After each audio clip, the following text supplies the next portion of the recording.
Good evening everyone and welcome to another tournament stream. Today we are streaming basically the lower bracket finals followed by the grand finals of the summer tournament. Summer tournament season, I don't know, but something of that kind. So let's go to my garage. This is what it looks like. Basically not much is happening. Yeah, we are waiting for the room invite to pop up, which should be here in about 2 minutes thereabouts. But let's have a quick look at what we have in store for you tonight. Basically what we're going to be looking at here is Alum versus EG, followed by the winner of that versus Raid. So that's going to be great fun to watch, and I'm hoping for some really epic matches. Basically, the matches yesterday were great fun, and especially when we had Raid versus Alum. Alum was ahead 3-0, but Raid took it home 4-3. So that is saying something, and also saying something about how in form Alum is as well. Because in the spring season and the twister season, we don't see them in the professionals and everything, but here they kind of find their mojo. It does help, I have to admit, that this tournament as a whole is very pay to win. If you have all the needed premium tanks, you have a very big advantage. And I'm talking about the E2 that's in store for crates right now. Crates are bad, okay, but still. And then you have the 252EU, of course, and the FT at times and all of that. So basically, the whole tournament is pretty much pay to win, and that is something that I very much dislike about the tournament. At the same time, it is making the pro clans sort of like off balance, so to speak, because they're not used to raid. They know their tier 10 tanks inside and out, and basically can make everything work there. They know all the angles that they have to have the tanks on, the positions that their tanks work in and everything. Tier 8 is different. It works differently, and like I said, it kind of catches them off balance, and that's one of the things I do like about it, because Legion got knocked out yesterday, but RGK got knocked out before then. They are like the super pros of the twister season and the spring seasons and all of that. So it makes it interesting for me, at least, to watch, and I'm kind of curious what will happen now, because we have seen EG versus Alum yesterday as well, and then basically Alum took it home very beautifully, especially the last match that they had was Alum was very strong, and that wasn't just the tanks winning them the game. They really played really well, and then after that those matches versus Raid were epic. So I'm quite hyped for tonight. And I'm very interested to see what is going to happen and how it's all going to go. Now, we are starting off on New Bay. Let me grab that map for you. This is what it looks like. You have 3 bases. Base A, considered the Med-ish base? I don't know. It's below the bridge there. Then you have base C and B closest to their respective spawns.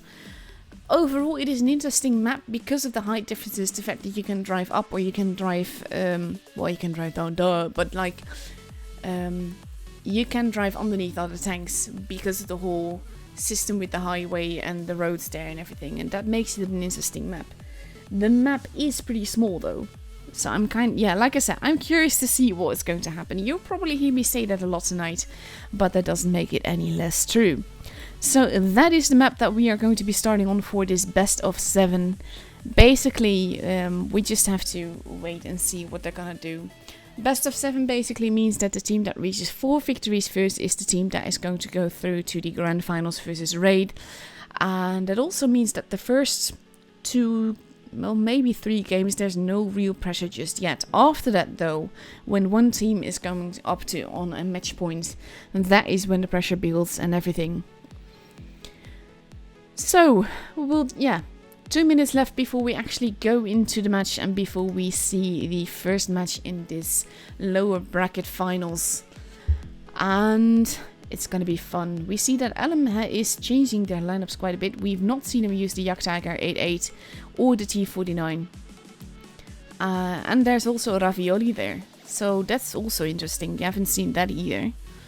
So that's a very different lineup from Elm that we've seen so far, because before we saw them pretty much use only basically 3 252Us, 3 E2s, and then maybe some Tiger 2s.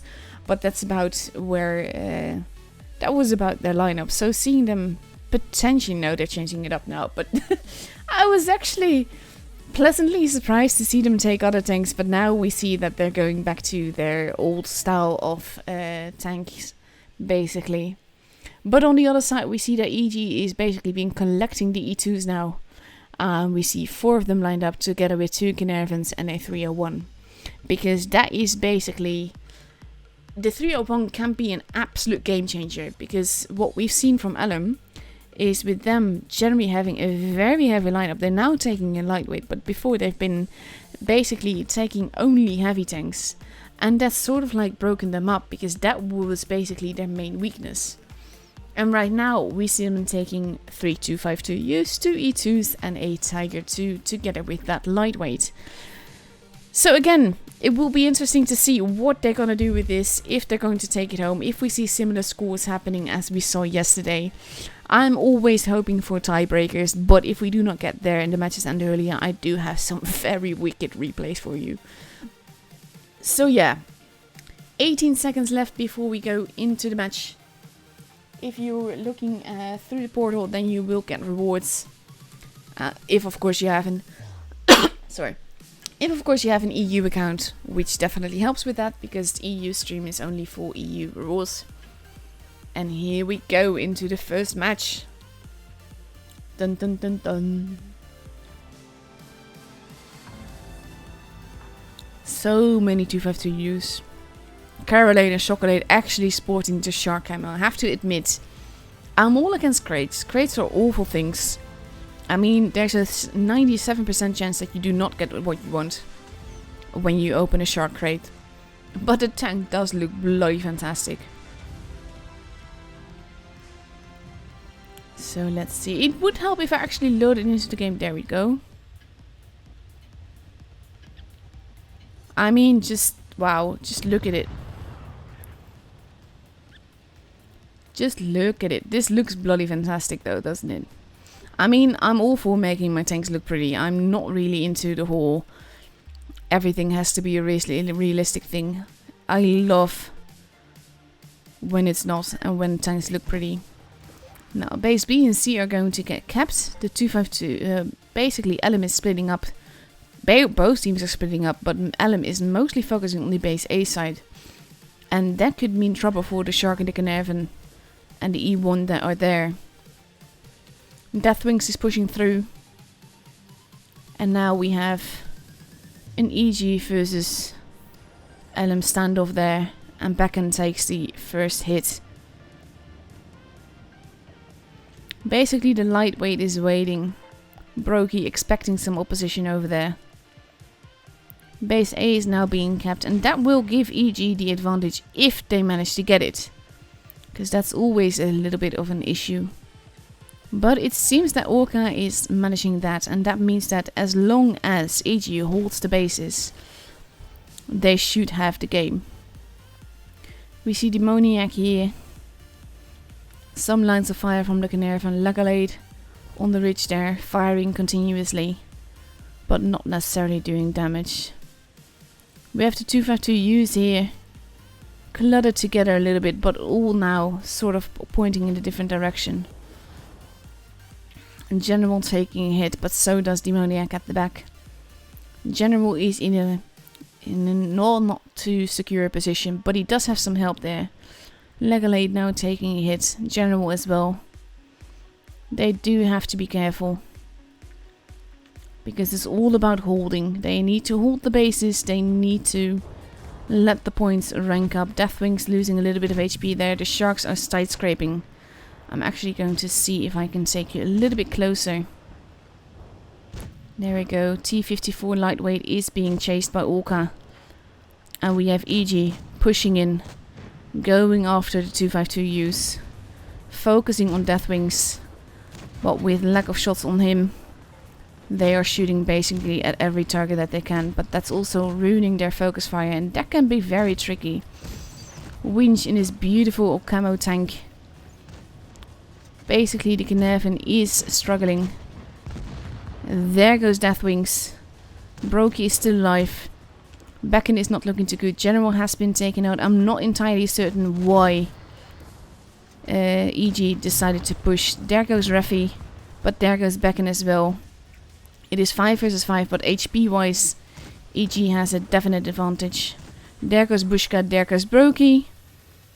We still have Azura that is left. Carolade shooting. Carolade is not going to survive this. There you go. And now Winch is in a bit of a pickle, facing 3 tanks. But Orca is arriving. There goes Demoniac. EG is going to make short work of these two. Even though there's so many 252Us, EG is taking home this match beautifully. And the push, even though I was like, it was a risk that they didn't necessarily have to take. But they took it and it worked for sure.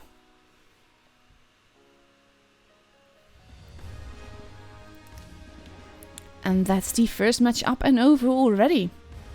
In this best of 7. It was relatively close. I think that LM being split as far apart as they were, that basically literally broke them up. And EG just capitalized on that. Now in a minute and a half we get to go into the second match of this best of 7. Again, like I said, no real pressure just yet, because basically the team that reaches 4 victories first is the one that is going to go through to the grand finals against Raid. And we see that the lineup is changing ever so slightly on LM's side. They're going for a defender, 3 252Us and 3 E2s. That is basically a similar lineup as we've seen them drive pretty much all day yesterday. And they're going to go up against the 4 E2s, 2 Carnarvons, 3 Carnarvons, sorry. 4 E2s and 3 Carnarvons. Interesting to see that, even though Orca was definitely a game changer in his 301 there. So we'll just have to wait and see what happens. Because this is basically the go-to lineup that M has. And the lack of mobility can break them up. At the same time, with a city map, well, to begin with, and then the city map as small as this one, it might not matter that you don't have the mobility. But we're going to see that in 24 seconds when we go into the second match.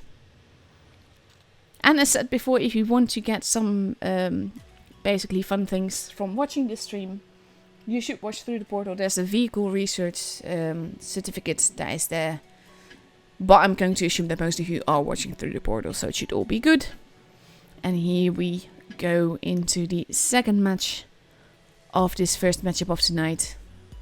As you can see, I'm also sporting the the E2.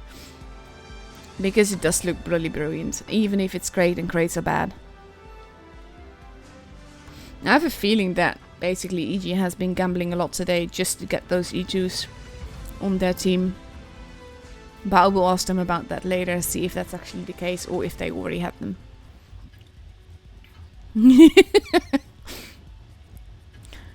Oh, at least they're having fun together. I like that. So let's see, we have EG focusing on the base A side, seemingly for going base C altogether, whereas LM is going all towards the base B side, which is going to be interesting because they might push through and grab base C as well. And that's going to be interesting because then they would have a definite advantage. Base B is being kept, but LM is pushing straight on through except for Demoniac. Base A is not being capped, and that will mean that the pressure will be on EG to do something, because they will have a disadvantage here, both in caps and in points. So they are pushing, they kind of have to. And Winch has to be careful not to overextend, because they're definitely going to be waiting for them, expecting them to be there. Winch holding behind the building, waiting for the rest of EG to arrive. He has been Brokey has been spotted. They know that they're there. And General has been spotted as well. And basically LM is now pulling back. They have the 2 bases. All they need to do is dominate that space. Carnarvons are in the middle. And now we have 2 Sharks and a Carnarvon. Followed by more. Oh my god, Winch. Ruffy losing some HP there. But Winch is definitely in trouble with the way that he's positioned. The rest of EG now arriving, but they're not, basically, they're not committing to this push. And that is a very dangerous action. It's like, let's push, but oh wait, let's not. Winch turning around, driving the other way. Not sure what he's going to do. But that's a definite disadvantage for their team. They are getting some shots in, but it's not enough. They are pulling back. And basically, EG will have to make a move. And now we see Winch together with Carolade pushing through the middle. Legalade taking a big hit there. Elm splitting up. Winch losing more HP. Azura losing a ton of HP very quickly. Deathwings going to face off against Carolade. But they have to be careful. They are losing too many points and too much HP to this. Ruffy, they wanted, there goes Winch. I was gonna say they want to take out Winch, and they definitely did. Carolade is now basically on his own. The Carnarvons are arriving.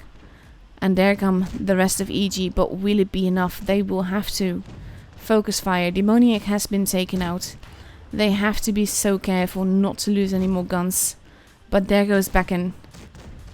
Deathwings is still alive. Legalade is almost gone. He's not going to survive much longer. At most he can hope to get another shot in, but I'm not even sure that that's going to work. Both teams have lost 3 guns now. But overall, Raffi is keeping them away from Deathwings. Not wanting them to take out that gun. But that shot missing can have quite the effect. Deathwings is almost gone. Orca has been taken out though. And, oh, he does take a hit, but he is taken out. And it is 3 versus 2 now. Carolade is not going to survive for long though. But with Dictator changing and basically changing his angle like that, he made it easier to shoot him. And now, basically EG is taking this home purely on rate of fire. And some very lucky bounces. Let's have a closer look here. Raffi hugging Chocolate. But General and Chocolate definitely have this. They need to be careful about the bases though. Just in case. They are shooting him. Raffi is not going to survive this. And General is rethinking it, not going to try. Because he's not going to be able to kill Chocolate in time. Unless he magically gets an ammo rack. But there you go. Chocolate takes him out after a bounce. And that was absolutely beautiful. Basically, the focus fire won them this game. And I have to admit, I was wrong. I thought that Winch and basically them pushing like they were into line of fire from Elm was going to go very, very badly. But it worked out beautifully. They moved into cover and then had the rest of the team come in. And it worked. 4.5 minutes for this game. And it really, really worked. General seems to have gone offline now, though. That's not a good thing. Hopefully he'll be back in time. In a minute and a half, we get to go into the game again. And there's General again. For the 3rd match of this best of 7. No real pressure just yet. But after this match, there's a potential match point for EG if they win the next match. We are moving on to Oasis Palms, which is a very different map. Looks like this you have 3 bases. Base A considered the heavy base, base B in the middle, and C the mid base. Position wise, I much prefer the area around base C, but it is harder to dominate 2 bases from there. So depending on whether they're going for armor or for tactics, it can be very interesting to see what they do here. So let's take that away. So that's not blocking your screen, and we see that Elm has now rated up in a Carnarvon. And 3 252Us and 3 E2s. Basically the Carnarvon, Tiger 2, that's kind of like their changing tank. The rest pretty much stays the same.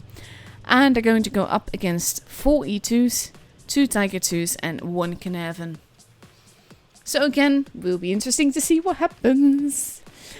I'm actually quite enjoying this. I love that EG basically regrouped from yesterday. and is bringing it home. They're not there yet. They still have to prove themselves and everything, but just the gameplay that they're showing is the EG that we know and love. So let's have a look. Here we go. Dun dun dun dun.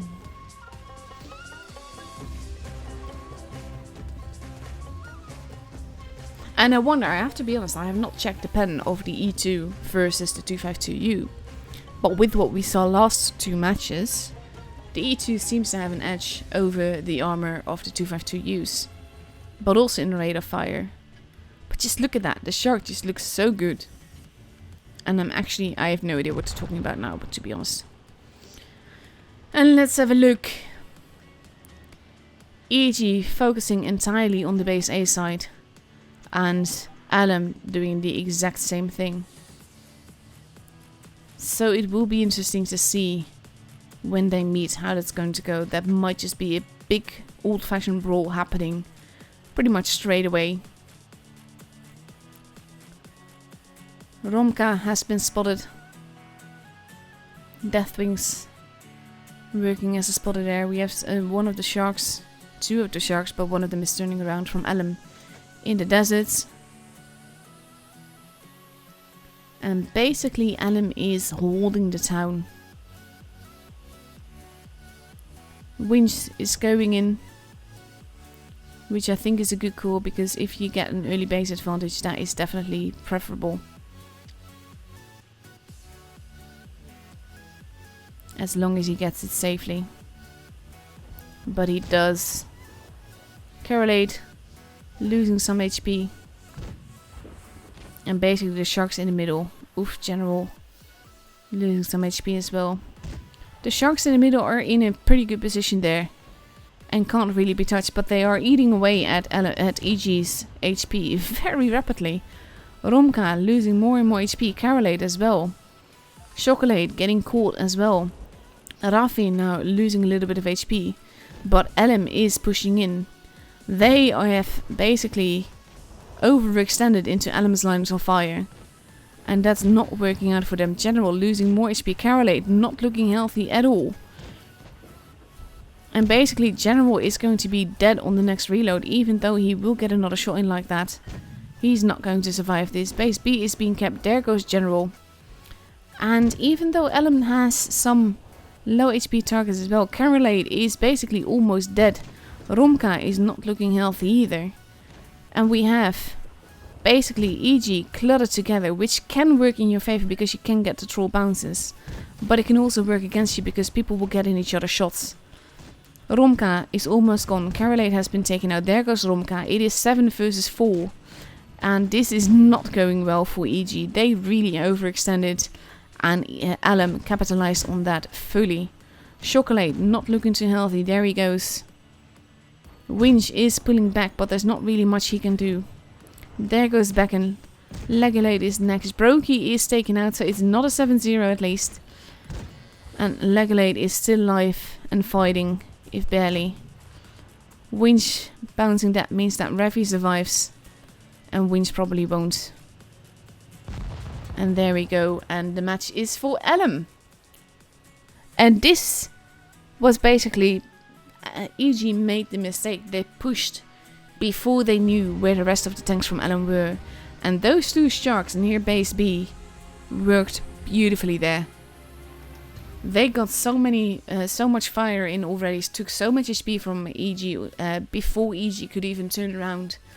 And then they were basically stuck because crossing back over would have lost them HP as well. But that indecision, them not pushing but also not pulling back, it really cost EG the game. And Alum just played to that mistake very beautifully.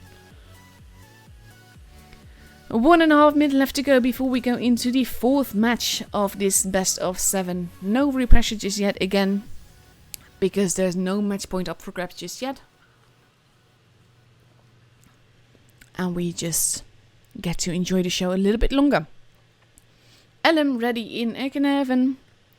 3 252Us, 2 sharks and 1 lightweight. And they're going to go up against 4 sharks, a Canervan, a Tiger 2 and a 301. So that will be interesting as well. Because the 301 has been a game changer multiple games. And I wonder if it's going to be doing the same thing here. 40 seconds left to go before we go into the match. There's a lot of E2s every match. Kakyoin. But hey, you won't hear me complain. Well, actually no. I will complain about that because this whole tournament is so incredibly pay to win. But you can't really expect anything else in Tier 8. Tier 8 is such a... there's such a gluttony of premium tanks and, well, not even collectibles, but mainly premium tanks. And premium tanks that are game changers. The E2 is a prime example of that now, but so is the 252U. And basically, you can't really be that competitive if you weren't using premium tanks. And the difference between yesterday and today shows that as well, because now EG is sporting those E2s so much, and yesterday they did not. And LM basically, well, all but smashed them. And now they are not basically playing roll over and die, because they have the same premium tanks to basically give some resistance. So EG is now focusing on the middle and the base C side. Orca basically spotting one to make sure no one is here, but no one is there. And we see LM pushing through the town, the lightweight staying at the back. There we go, Winch has been spotted. So has Shock. And base C is being capped. Chocolate loses a little bit of HP by Brokey there. And basically we are in similar positions, only now the teams are not facing off together, and EG will have a point advantage because they have an early base advantage. And the two Sharks are there in similar fashion that LM Sharks were there before. And that can work beautifully as we saw. So basically they just have to hold. There's about half a tank there, so as long as LM does not kill any of their tanks, then EG is good. But it will be up to LM to make a push, to push somewhere to try and get the points. Shock holding back a little bit. Winch a little bit more forwards but keeping people proxy spotted. Deathwing's behind the building here, waiting for any mistakes to be made. Dictator has been spotted, so they know there's someone there. They will know that the lightweight is on the other side, so they know that LM is quite evenly spread out and that they can't really do anything about that, and that they will just have to hold. Basically I'm just flying around at this stage to make it look like something is moving, because the teams are basically dug in and not making a move, which is fine. They don't really need to do anything. It will be up to LM to make that move. And Winch and Chocolate are now holding a bit more together, a bit more to the back. And both of them look very, very nice. Oh, I'm all about pimping the tanks. Now they have to move though. They have to keep LM from... Oof, that's a little bit of a lightweight hit again. They have to keep base B from being taken. And we have Orca moving in. But base B is going to be taken. Brokey's losing a lot of HP though. But with that base having been taken, it will be very difficult for EG. Basically now EG will have to make a move. They will have to move out of their comfortable position to get stuff done. Brokey dug in now, but he's basically alone. Azura and Raffi are going after Winch. And Winch is not looking too healthy. They are focusing on Azura. Winch losing more HP. He might be able to take Azura out. He does do that, but he's not going to be long for this world himself. There we go. And we see that. Let's actually go over there. And now Chocolate is in trouble. Facing off against two tanks on his own. Losing a lot of HP very quickly. And basically EG only now responding, but they've already lost the second gun. And that can be very dangerous. Romka moving in. Carolate has to be careful, he's overextending here. Raffi being attacked by General. But overall, LM seems to be going off their A-game basically. They're playing a bit chaotically, a bit messy, and LM is just using that. Brokey has been taken out. Correlate is not looking too healthy. He needs to be very careful. He needs to not extend. He has to survive. But there we go. LM with 1k points has already gotten it with that second base. And EG could not take it away from them. So now it is 2-2. Again, no real pressure. There's no match point yet. And we get more matches. So all of that is good. But yeah, it is kind of like EG is deflating a little bit. And I'm actually sorry to see that, because they were bringing it so beautifully the last couple of games. And on Oasis Palms, they were just lost. But we'll see. Now we're going to a different map, so everything might change again. We are going to Alpenstadt. It looks like this, yeah, 3 bases. Base A, the Met base, base B in the city, and base C all the way in the lower right corner. Most of the time we will see with tanks lineups, as we have seen them, we will see a lot of action between base B and C, but we will have to see. It can be interesting for them to cap base A early on and get that point advantage, but you need a fast tank for that. So let's take away the map so it's not blocking your screen. And let's see, we have EG ready in 4 E2s, a Knav and a Tiger 2 and a 301. And let's see what they're going to be up against. LM is picking 4 252Us and 3 E2s. Oof. That is... I would kind of expect a push somewhere. Probably a city push through base B. But like a push. Because they're not even taking a different tank right now. Oh no. Okay. Well, one of the 252Us has become a lightweight. So you have 1 lightweight, 3 252Us. And 3 E2s. And just in the nick of time, because the countdown clock is about to begin, and then we go into the 5th match of this best of 7. To be fair, I'm all for more games in a matchup. As streamer, you like it when you have more matches, because at the end of the day, we're all here for the tournament and not for me showing replays, so yeah. So, let's see.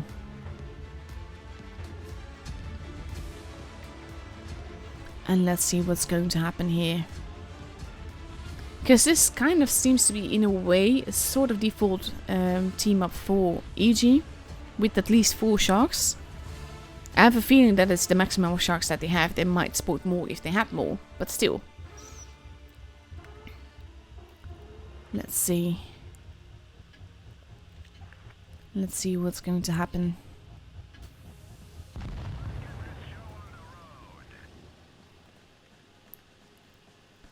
And we see Orca heading towards base B. And pretty much there's half of LM is going there.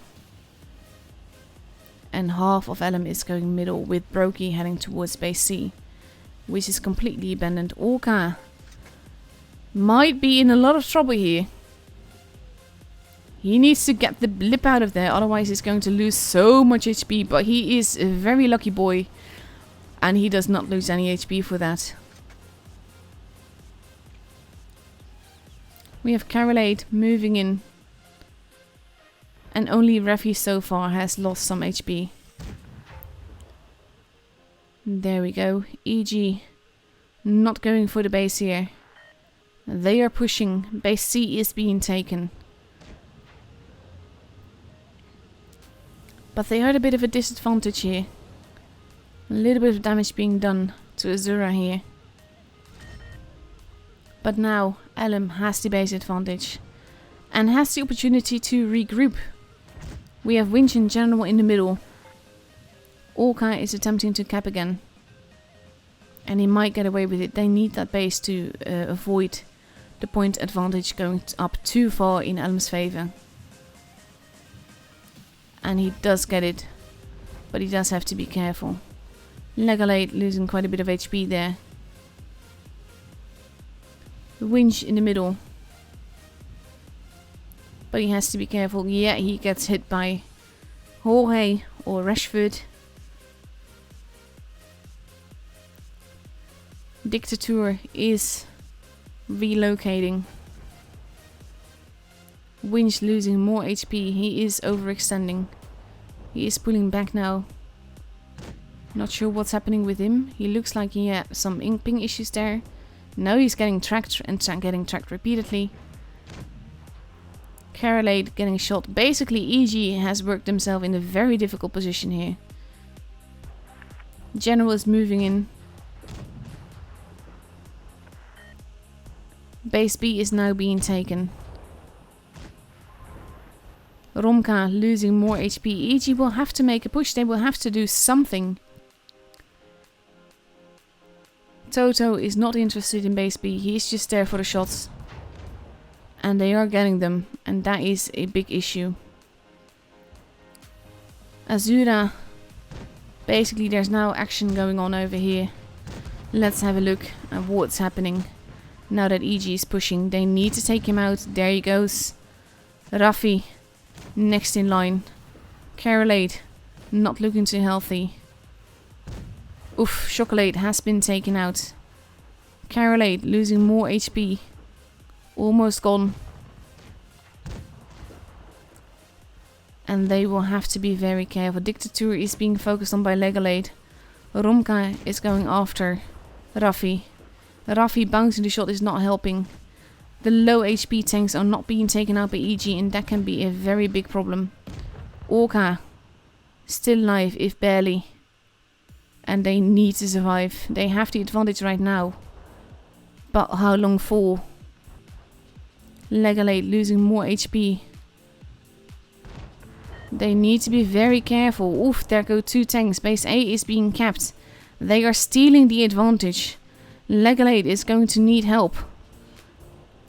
Legalade is not going to be able to win it on his own. Especially not when he bounces. And basically Orca can't make a move. Just Brokey can just run away. Legalade needs help. Romka needs help. Basically EG is losing this. Legalade has been taken out. Orca can take out Deathwish. There we go. And there goes Brokey. EG has it. What a game. That was so close. I'm sorry I couldn't zoom in, but I wanted you to see both action fields as once. That is awesome. That was such a close call. Romka holding as he did. It was so close. If Orca hadn't pushed with the 301, if he didn't have the rate of fire to take out Deathwings, they would have lost it. And now we're getting to a match point. Game. Oops. Went back too far there. Come on. There we go. Now we're up at a potential match point. If EG wins the next match, they are through to fight Rain in the grand finals. But if Alan wins, then we get to go to a tiebreaker. And we have EG that has rated up in 4 Shark Tanks and 3 Canervans. And they're going to go up against 3 Shark Tanks, 1 Canervan, a Spaghetti 46, we have not seen that yet, and 2 252Us. And that will be interesting because honestly, I absolutely adore the Spaghetti 46, the Progettos 46, of course, the official name, but it is a beautiful tank. And with it having an auto reloading system, it can work absolute wonders. But at the same time, there will have been a reason we've not seen it yet. So it will be, well, I keep seeing this. It will be interesting to see what they do with it. I'm curious to see how it will perform at this stage, especially against EG. But we will see in 17 seconds when we enter the 6th match of this best of 7. And at least you're definitely getting bang for your buck, so to speak, with the amount of matches that we have and the epicness that has gone on inside it. Because these are beautiful games, absolutely loving it. And here we go.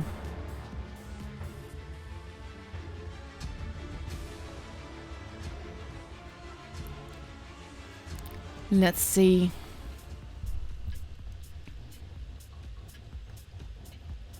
And let's see how it goes. EG focusing again on the base A side. Adam going a bit towards the middle-ish. They're expecting people to cross over, but that blind shot did not pan. I'm actually going to circle a bit more here. EG in the river. Unspotted so far. Base B being protected by Deathwings and Demoniac. Dictator has been spotted. So have the two sharks. Oof, Carolate losing a lot of HP very quickly here. And shooting the ground, which is not going to help. But he is there now. And there's not much they can do about it. Oh hey. Base B now being capped. And that can be in trouble. Not necessarily for the cap, but more for the position crossfire that it offers. Winch taking damage. Again, EG bleeding a lot of HP very early on. And basically they're now pushing in with the sharks. But so far a lot of shots have missed. Base B has been capped. They're not interested in the bases though. Oof. They will have to focus fire very well in order to make this work. Especially with the way that they're losing a lot of HP. Oh hey. Dictator is the first one to be gone. Carolate is going to be the second one. No, he gets to live another reload. And Chocolate is driving in between, but it is Jorge that takes him out. It's Brokey that takes him out. But so far now, Alem is losing tanks left and right. The push from EG is definitely working. Demoniac is being ignored. Pretty much. No, he's also being shot. Basically, they're now just turning around, picking them off one by one. Chocolate is not going to survive this, but EG is taking this home. It is 6 versus 2. It is a useless tier, but you're bringing it home. And that's actually very nice. But yeah, with the difference between now and yesterday, it is definitely pay to win. Deathwings almost gone. And it is Winch that takes him out. And EG is through to the grand finals versus Raid. What games. Beautiful games. Look at the difference in damage though. And again, I find it so peculiar because EG starts by basically bleeding HP and then they sort of like bring it together and still take it home. Massive respect to them for that. I love these games. I love it when it's like exciting like that. It's not predictable. And then suddenly you see it like mutating and folding. And I think the fact that Elm again wasn't packed tight together but was more spread out is what cost them this game.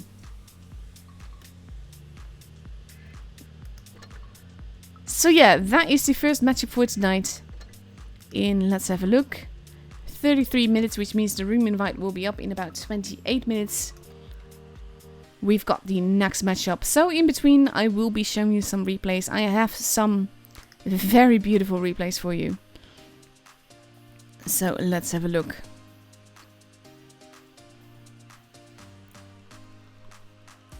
Let's see. Always have to be a little bit patient with the game. And my laptop actually.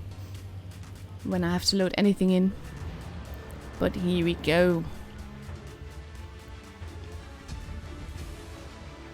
Let's see. Actually the map that we were just on. But in a very different tier. I will actually be looking forward to tier 10 again. Because it's so less pay to win. And it is a little bit more predictable. But at the same time. With the tanks as they are now. I think it's a lot more balanced as a tier. And a lot more different lineups. And all of that. And that makes it more interesting to just watch and commentate on. Because as your strategy now, the more premium tanks you spam, the better your chances are of winning. E4, by the way, was my fourth And the fourth line I went in, and the first line that actually had turrets. The rest of the tanks I drove were all, well, basically turretless because they were CDs. Let's see. In the meantime, we have a wild chocolate appear in the chat. I mean, you hear this with a 5-minute delay, but still, a very big GG. I find it peculiar, well, actually, I find it funny, let's put it that way, that you have these pro players. They are playing it. They do find it absolute garbage, this tournament, but they are playing. Oh! Well, that helps.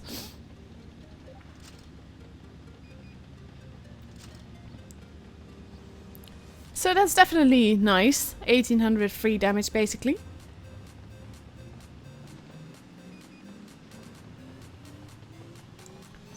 Dinu, if you want rewards, you need to watch through the portal. And you need to be logged in with your EU account.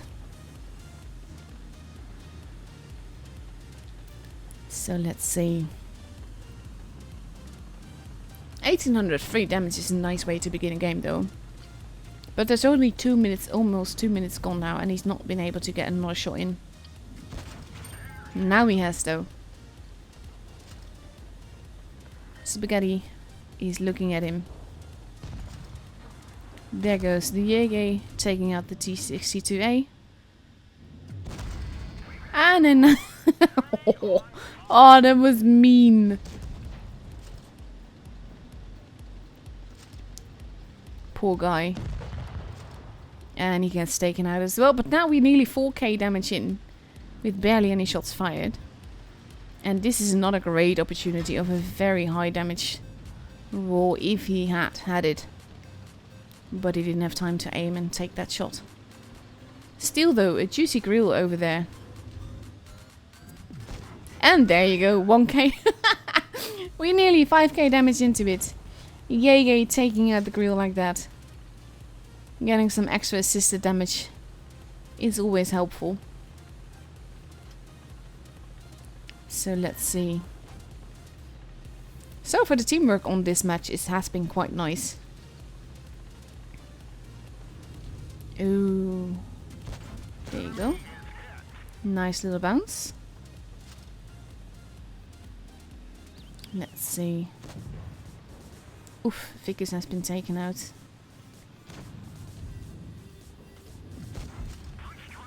And another nice shot on the M103. And another nice bounce.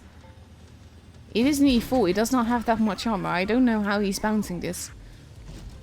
HE to the butt, HE to the butt. Nope, no need actually. But he's blocked quite some damage now. And they're looking to do very good here. Oof, he is gonna be gone. Oh no, he actually bounced. But our E4 is basically abandoning them and going after the Foch. While the Jäger gets another kill. Jäger's gotten quite some kills. Let's see, he could have gone behind him actually.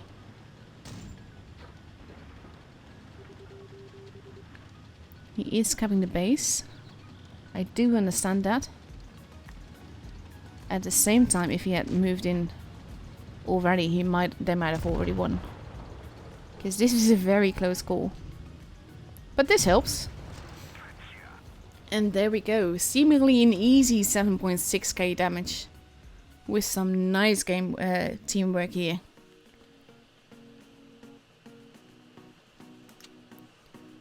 $1,770 base XP. Beautiful game in the E4. I really need to give the tank another chance. It's been ages since I last driven it because it's just not as interesting as it used to be. So let's see. I have another one for you, which is actually an insane damage game. I've not seen it, but I have seen the battle results of it. So I'm very curious what's going to happen in this one. It's not a TD one. And, ooh, ready to rise from ashes as well. Thick is there, BHBP. And Vibes on the other side. Lots of known clans. But this is a Waffle. Waffle and I are one of those tanks, we don't get along. I don't know why, it just doesn't work. It and I just, I don't know, I can't perform well in it. But I'm very curious about this game because of the way, well, because I know the result. Let me put it that way. And it is a pretty campy map. So I'm curious to see where he will where he will go with the Waffle. They're not too happy. Imagine that.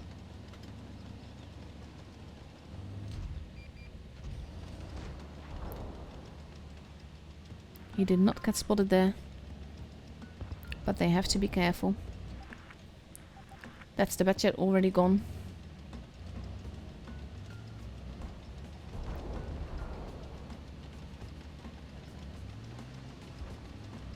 And our Waffle is moving. Let's see. And he has to be careful because that's a big gun as well. You don't want that shooting you. Mouse is there as well. That's another tank gone from their end. Oof, that bounce. At least the Death Star is having fun with it, but they are losing tanks very quickly here. Let's see. Oof. That is some very troll RNG. Yeah, exactly. Oh, poor guys. And another one, but that was barely aimed because the guy was moving. Can't fault you for that one, to be honest.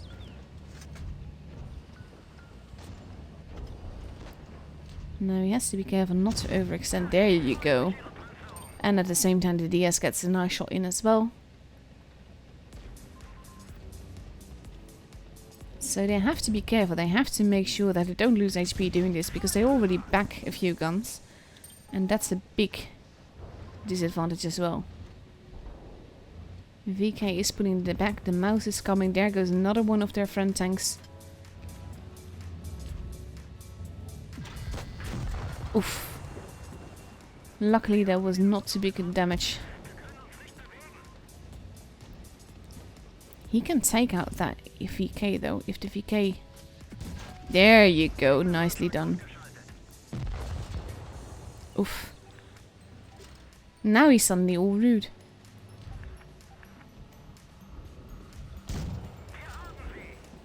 There we go. 3.6k damage into it. He has to be very careful. They don't know where they all are.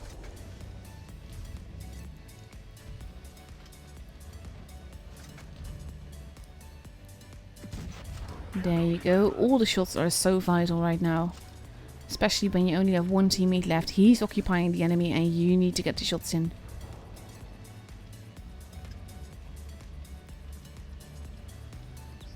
And here comes the pain. Oh, that helps. That definitely helps.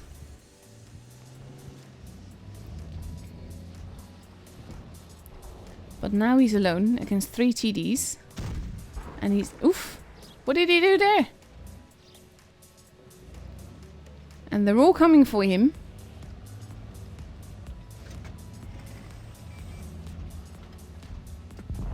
That's one.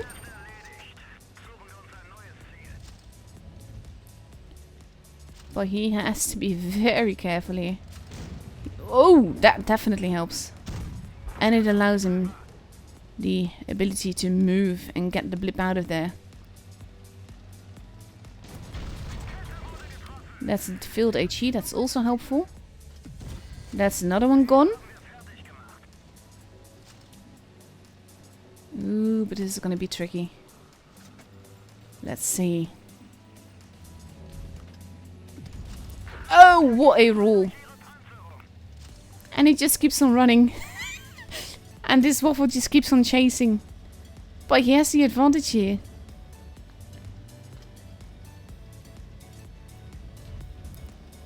Let's see, he doesn't even need to use HE anymore. Yeah, to be fair, yeah. As bad as it started with the RNG, this was definitely lucky. There you go. Very nicely done. Look at that damage show. That is insane. Oh my god. 8,541 damage in tier 9. Absolutely nuts. 1915 base XP. Absolutely awesome. What a game. So yeah, I'm glad I got those two out of the way because I really wanted to show you those.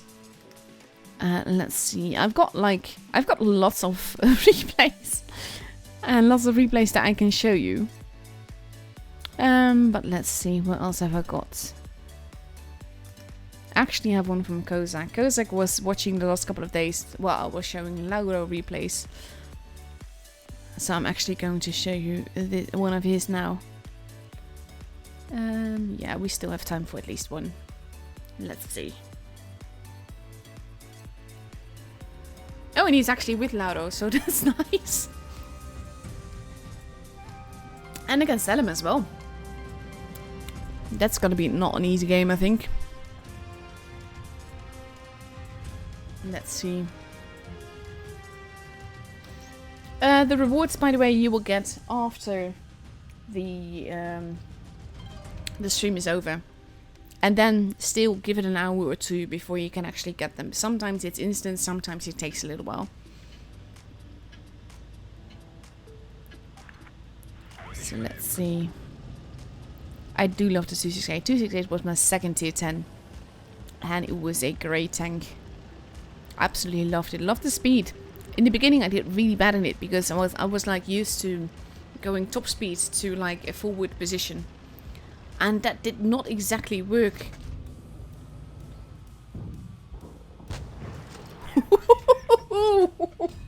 Oh my god, those ball waffles. And they still stay there. I don't know why it took so long to pull back. Oh my god. But yeah, I used to like go at top speed to a very forward position. And with the 268, which is somewhat less troll for its tier than the 704 is, compared to how it used to be, by the way. This was, we're talking like 2015 here. It was different then. The game was very different.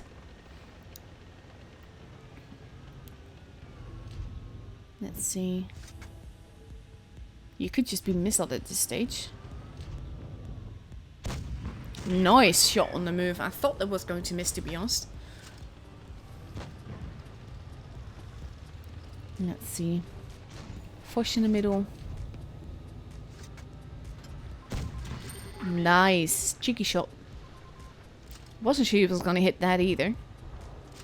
But still, it worked. Sheridan is not a happy camper. Oof, nice high roll. Now it can be edgy to death.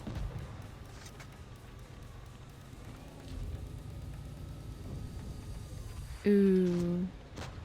That's a shame. That would have been so nice. Waffle. Ooh, nice. Again, a very...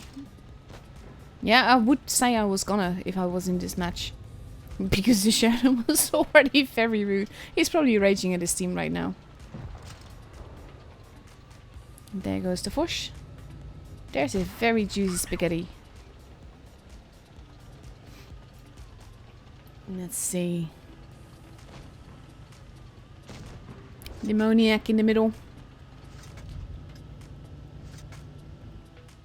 Can't be shot where he is though. Kill him, he says. He actually penned that shot. What the hell? That is some wow. The RNG.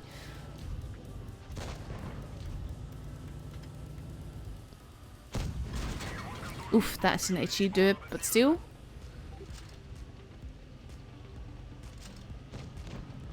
Let's see.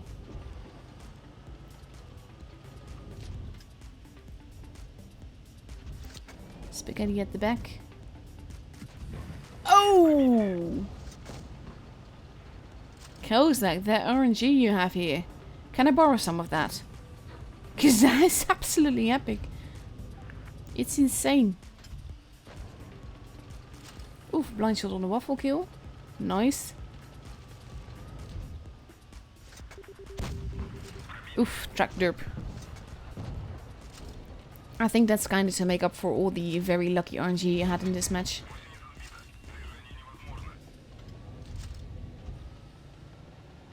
Let's see, they're both there, I believe. Yeah, they are.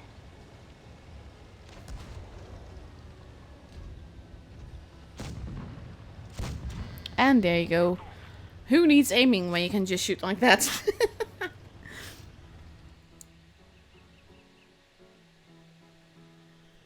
A very lovely game. Very quick paced. No, not. They started off a little bit campy, but it was no campy game, and I really like that. Very nice game. 4 minutes exactly. So I'm not going to show you another replay because the room invite will be up in about 5 minutes time. And yeah, Lars, you're not wrong about it being an E2 advertisement. But the thing is, and this is what I have against what Wargaming does, is you have this. And then you see that the chances of actually getting the tank is 3%. That means that for every crate you open, there's a 97% chance that you do not get the tank. And that is something people need to keep in mind, because even if you buy 100 crates, for every crate that you open, the chance is still 3%. There's a higher probability that you might get into that 3%. But no, this is just, it is always 3% per crate. Your chances don't increase with the number of crates that you buy. So you basically just have to get very lucky, and I honestly don't really want to know how much EG has spent as of yesterday in order to get these Shark Tanks on their team. They will of course get some of it back, because if we look at the, let's see if we can look at the prize pool. There's not much gold there, but there's real money involved. So basically they can use that. Let's see, full prize fund in the link below. There is no link below, but okay. All rewards. It doesn't actually show it. But yeah, there's real money involved. I think that if you have a team of 10 players, then you each win $240 if you win the whole tournament. And there's more teams that will get money prizes, but still. If you can, they may have spent like €100 per person in order to get the Shark Tank. And some of them will not have even gotten it. But yeah. If you're watching through the portal and you are logged in, you will get your rewards for watching the stream. But that's only after you after the stream has ended. And only if you have an EU account. But yeah, all in all, this has been a very pay-to-win event. Because it's the premium tanks that are winning this. Yes, the players are very skilled, but it's a lot less balanced and a lot less honest and a lot less fair than it is in tier 10. So I think that's a very big issue. But I don't think Wargaming will ever host a tournament where it is like banning premium and collectible things and all of that. So yeah. 2 minutes left to go before we get the actual invite. And then we will see what is going to happen. In the meantime, it does look like a fantastic tank. I do really want it, mainly because of the way it looks. I'm not into the whole, it has to be realistic. I'm all for fun camos and fun looks on tanks and everything. But at the same time, I am very much against crates. I did try to get it on my main account.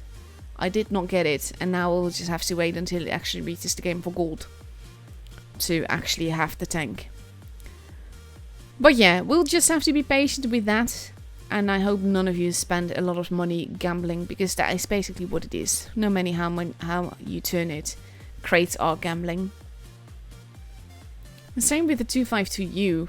It is a very OP tank. It has only been available for, well, it is a premium tank, so of course you have to buy it, you can't grind it and all of that. But it makes too much of a difference. You have seen how it behaves throughout this tournament, and that is saying something.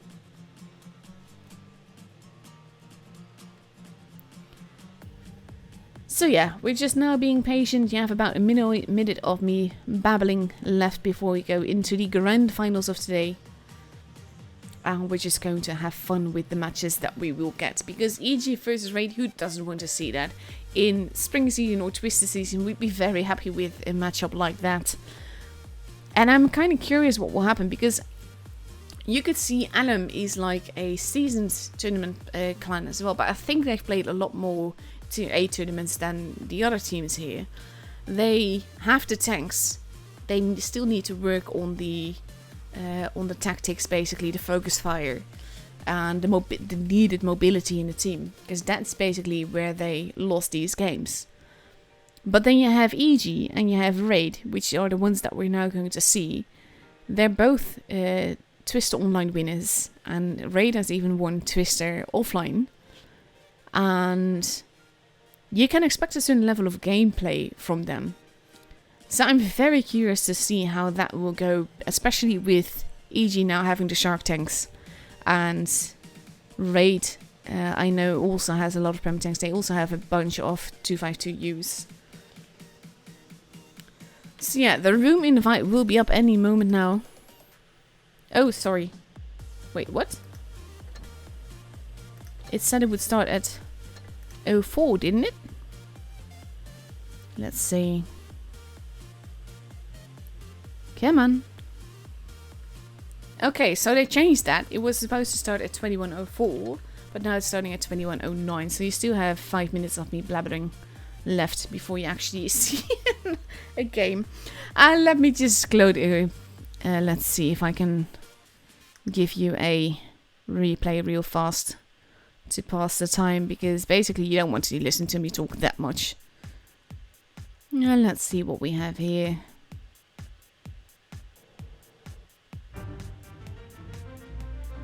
Ooh, it's another DS game.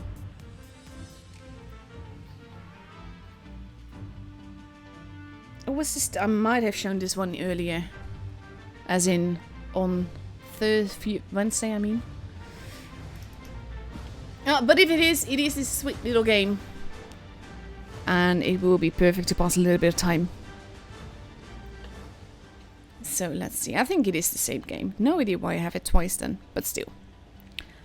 We're just going to have fun with it.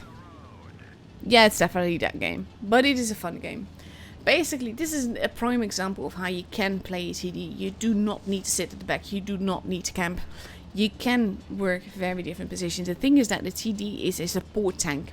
Support does not mean sit at the back of the map at the red line or in a bush. Stay there the whole game and hope you get a shot somehow. Don't push other people out of their position either.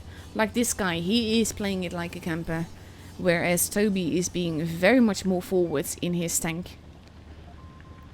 And I think that that's a very big difference. Basically, the way that he plays this tank here now is the way that I play this tank. And it worked out for me. I've aced this tank multiple times just by being forwards, by not sitting at the back. It does not need to sit at the back, and that's the thing. A lot of people feel that TDs as support tanks need to sit at the back, and this kind of showed it doesn't need to. The thing is that you want to avoid being primary targets, so you want to have teammates with you. You want to be a support. 13 out of 75 HP gone with one shot. Oh my god. But yeah, you want to move with your team. You want to have your team with you. Like, he lined up the Batchat for like a lamb for slaughter. He is going to do the same thing here with the T95. Look at this. 1285 damage gone. And there he goes. His teammate finishes it off. And that is perfect. That is the rule of a TD. You are a support tank. There goes the Batchat. He lined that up as well. Now we have this DS that is looking here. And he's going to get a cheat as well. Because that's the thing. And again, his teammate, well in this case the other Death Star, who's basically coming along now. He finishes him off. But this is the kind of work that I feel that the TD does. And it does best. Because you don't need to sit it back, you just need to make sure that you have your team with you. That is why a TD with either a heavy or a medium in the platoon can work absolute wonders. So yeah, that is something to keep in mind if you are going to play big TDs. Keep that in mind. You can get away with playing relatively forwards as long as you're careful enough. 6925 HP gone in one shot, by the way. Just feel the need to point that out as well. That Leo is not going to survive this if the... There you go. And now we have the 704 turning his rear. And there you go. That's the end. A very quick game. Nearly 6k damage done in 5 shots. But this is, like, for me, this is a prime example of how to play a TD. It is only a first class, but it's so role specific. These are the kind of games I love because they're not predictable.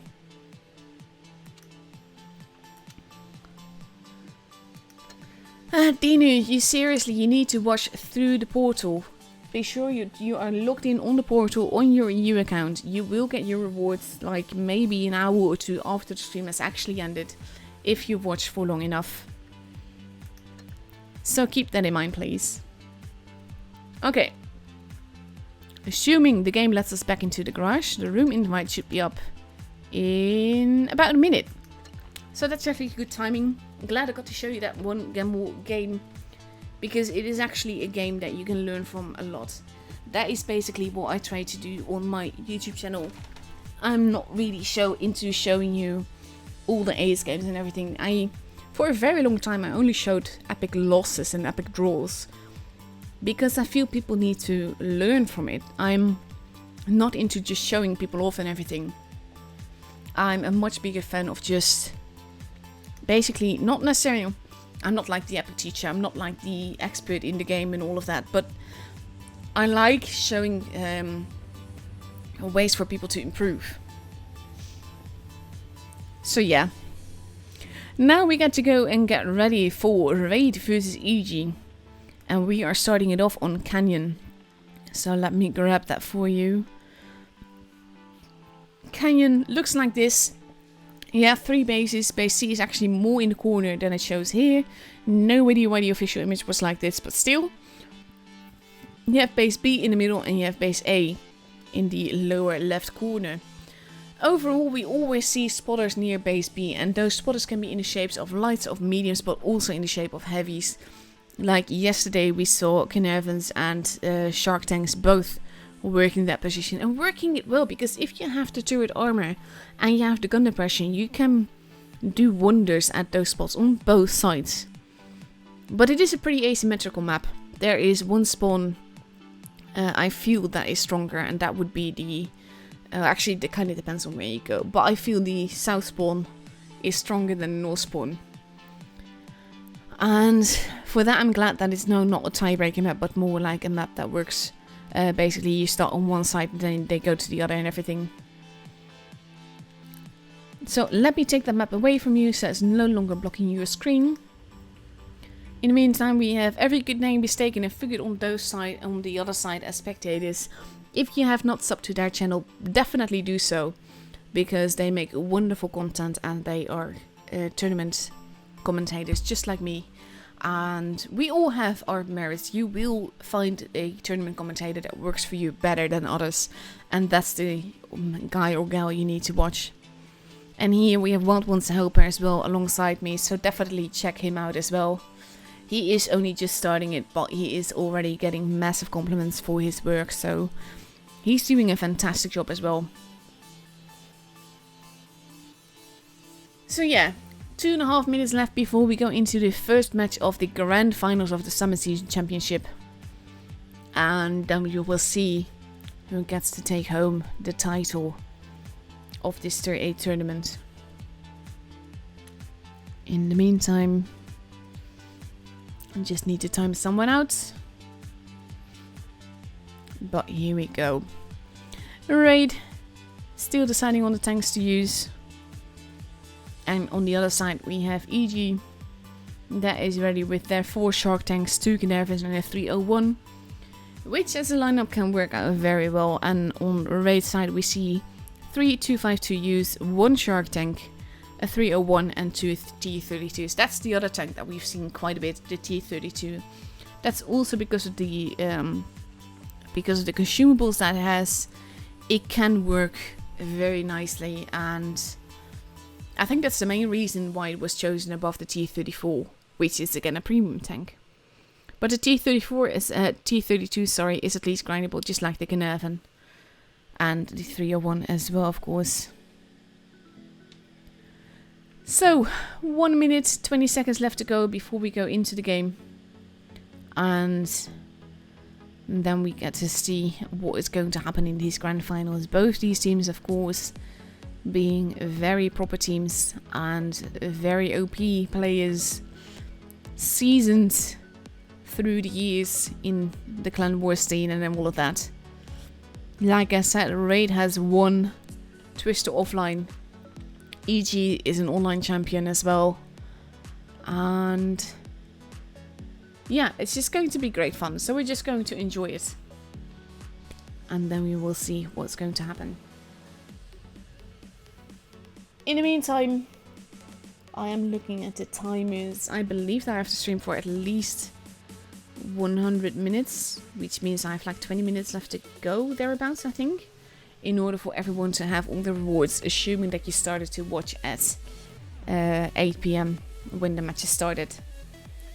So I will stream for the minimum amount of time needed to get the maximum amount of rewards, at the very least, not counting the cooldown, so to speak, at the beginning. So I will stream for at least another 20 minutes, regardless of what happens in these matches. But I hope, of course, that the matches will definitely be longer than that, because that will mean that we get some very epic gameplay.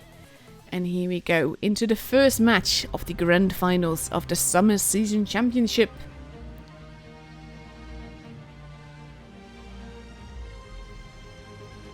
So let's see.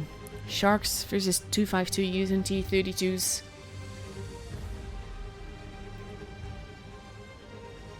Let's see.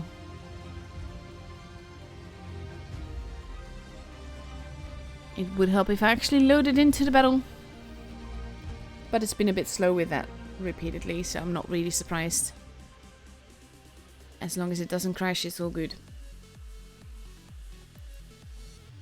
Come on. It would actually help if we get into the battle, though.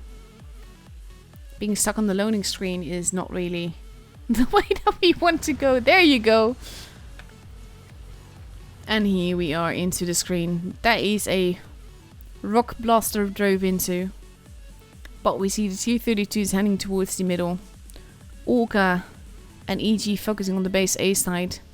Winch moving into a position to cover base B, but he is looking to get another shot. Oof, but he is losing some HP there.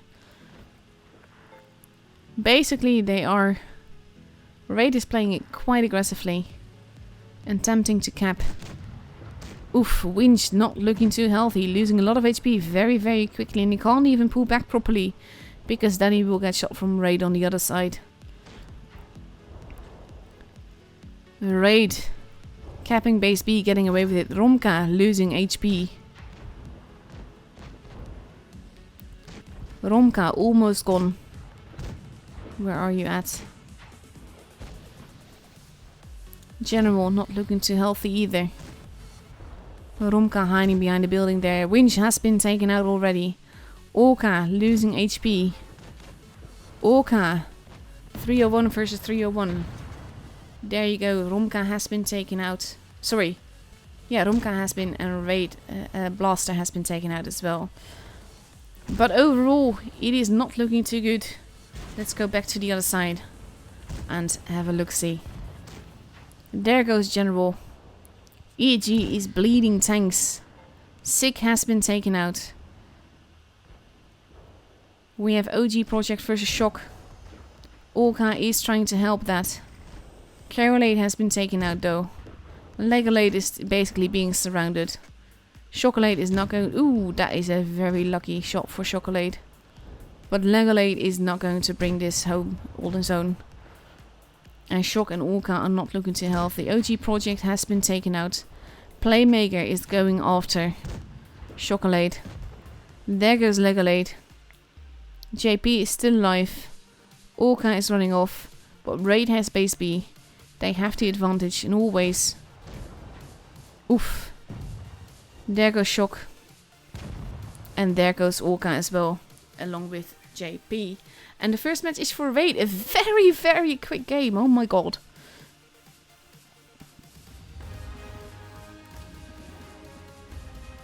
Look at that. Damage-wise, it was not even all that far. But Winch not being able to use that position. The T-32 is basically dominating him straight away. Romka not getting any damage in.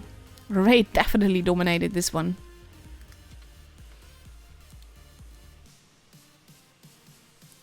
So let's see what's going to happen now. Raid is definitely bringing their A game. And I'm hoping that EG can regroup and bring their in game as well. Because basically, like I said, as streamer, you're always hoping for more matches. So tiebreakers are what we're going to be gunning for. But at the same time, it is Raid. And they're definitely in shape. And we see them now with 3 252Us, 2 T-32s, a 301 and an E2. And that's the thing. Raid is not making the same mistake that LM is. They are taking the mobile tanks as well. And I think that that is a very big difference between LM and Raid. Players and that aside. But LM had the weakness of not taking enough mobility. And that cost them the game repeatedly. And now we see that EG has read up in 4 Shark Tanks, 2 Tiger 2s and a 301. So let's go. We'll see in about half a minute what they're going to do with that.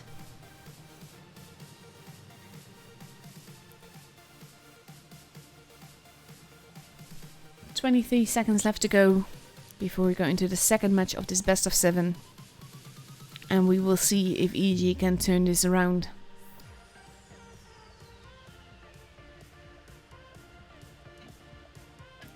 Here we go. Countdown clock has begun. And we are starting.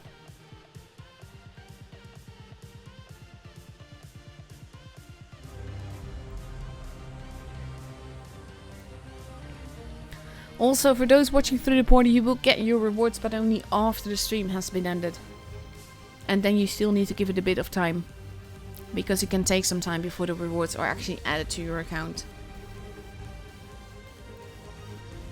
But let's see what's going to happen here. And let's see. Oh, I'm actually loading in a lot earlier now. Which is helpful. Let's see. EG focusing on the base C side now. And Raid going for C side as well, but also B of course. And Blast is heading over towards base A. Possibly to get an early cap. Possibly just to see where the rest is going. While he's driving on straight in. Assuming that no one is going to be there. And that will mean that Raid will have an early advantage again. Correlate in the middle. They need to be careful not to lose base B as well, because then they are at a definite disadvantage. And against Raid, that's not something you want. Basically, T-32 is working wonders in the middle again. And the 252Us holding. Basically, EG has to be very careful. Chocolate losing a lot of HP just crossing over there. And this is the thing, General also losing HP. They have to be more careful. Seek is now losing a little bit of HP. Winch is losing HP. And they are in a good position, but at the same time, if you can't work it, it doesn't matter where you are. Legolade losing HP in a very tricky position here. EG will have to push out of it. Legolade losing more HP. Winch losing HP. They have to push. They can't keep standing like that. Legolade has already been taken out. All because of the indecision here. There was no need for him to die. This is Raid. They will be focus firing. You know that that is going to happen. Playmaker has been taken out. Winch is not going to survive either. Unless he gets a very troll bounce, but that is very unlikely to happen. But actually he gets to survive a little bit longer Toby, not sure who he's trying to shoot. Winch has been taken out. Toby not looking too healthy. General also very low on HP. He is gone, but so is Toby. Both teams have lost 3 tanks. Carolade is called out on his own, and that is basically ruining him. Chocolate now in a position where he can't get out of. There's too many corpses there. And there he goes. The raid of basically the focus fire of a raid is epic. Romka won't be able to survive this. Orca needs to focus on the 301. Blaster and Orca facing off against each other while Romka is being sandwiched. And there's nothing they can do about it. That bounce is also not going to help. HP wise, Romka is not doing too good either. He is going to lose that. And they both die at exactly the same time. And the second match is for raid as well. And this is what you get when you have to pay to win tanks in the hands of a raid. And I'm talking specifically about the 252Us here. I mean, the shark tanks, they both have. But they're not SOP. Because that's the thing. The shark tanks are very OP. And well, the 252Us are just way more OP. That's the whole problem. It is pay to win this tournament. And Raid is bringing it. They're playing beautifully. Their focus fire is on point. They're basically taking out any tank of EG's that is called alone. I'm not dissing that. Raid is literally outplaying EG at this point. But it is also the tanks. So yeah. Now we have EG getting ready. We are moving on to Winter Malinovka. Looks like this. You have 3 bases. Base A down below, base C at the top, and base B in the middle. I'll take it away, only leaving it on just momentarily, just long enough for you to actually see it. And we have EG ready with 4 shark tanks, 2 T-32s and a 301. And they're going to go up against 3 252Us, 2 T-32s and a E2 and a 301. Because that's basically... I loved seeing the action. But I would love it a lot more if the playground was fair. In tier 10, T-22s aside, but that's not nearly as OP for its tier as the 252U is for its tier. You don't really have a pay to win problem in tier 10. But in this tier, it is seriously, if you do not have the right tanks, if you have not bought them or earned them or won them in the crates, then you are at a big disadvantage.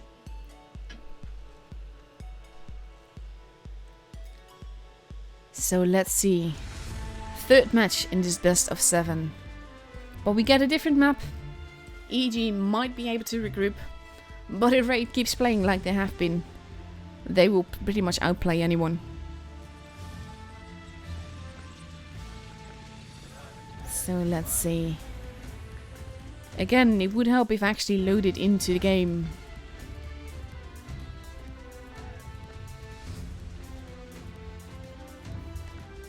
Music is at least pretty from the game. I'm not sure if you can hear it properly, but yeah. And here we go.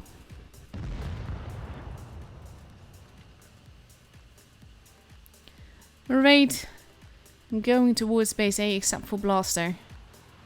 EG going towards base A completely. We have Orca looking to see who's there.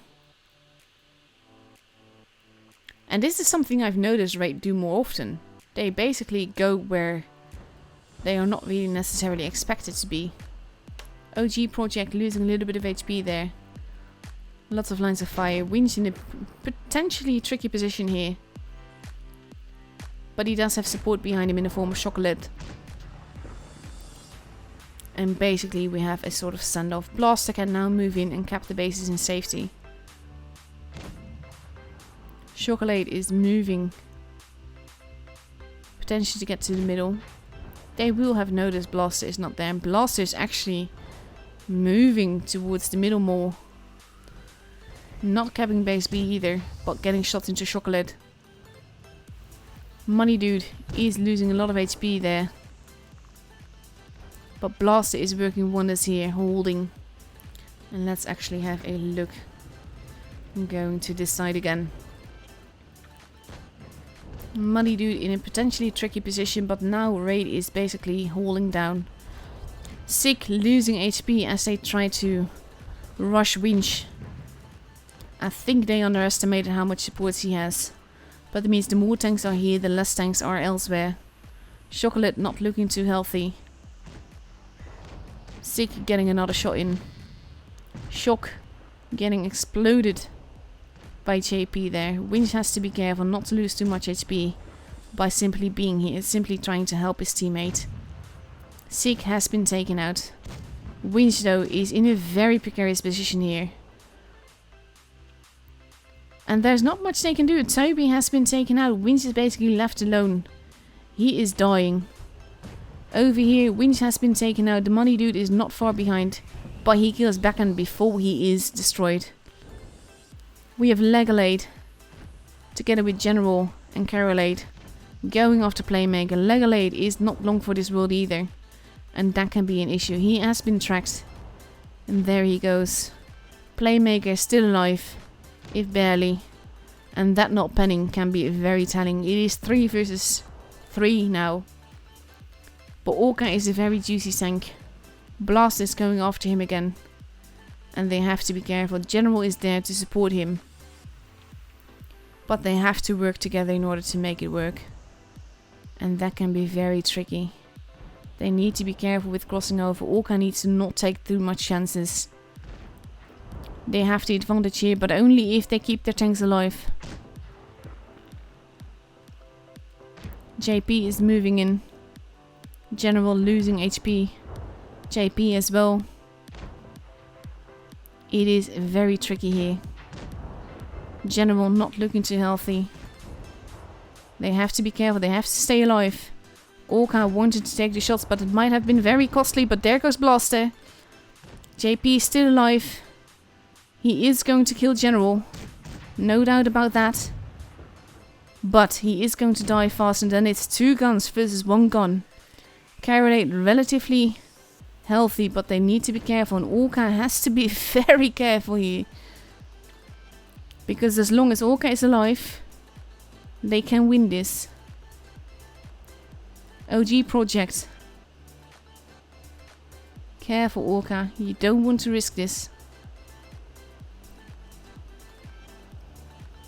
And they need to be so careful. Orca driving away.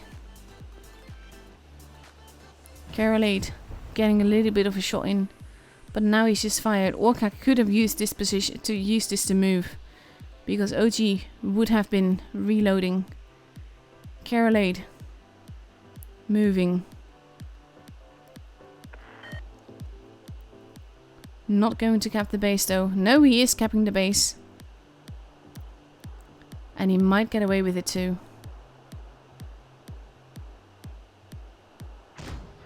Nice bounce, and he gets the base. There we go. Orca arriving at the back.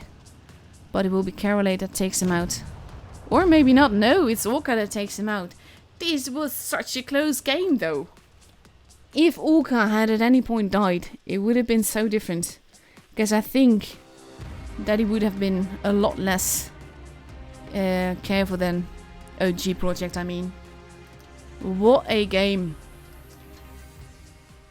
And now the score is 2-1 in this best of 7. No real pressure just yet. Anything can happen. Whew. But this is absolutely awesome. Absolutely loving it.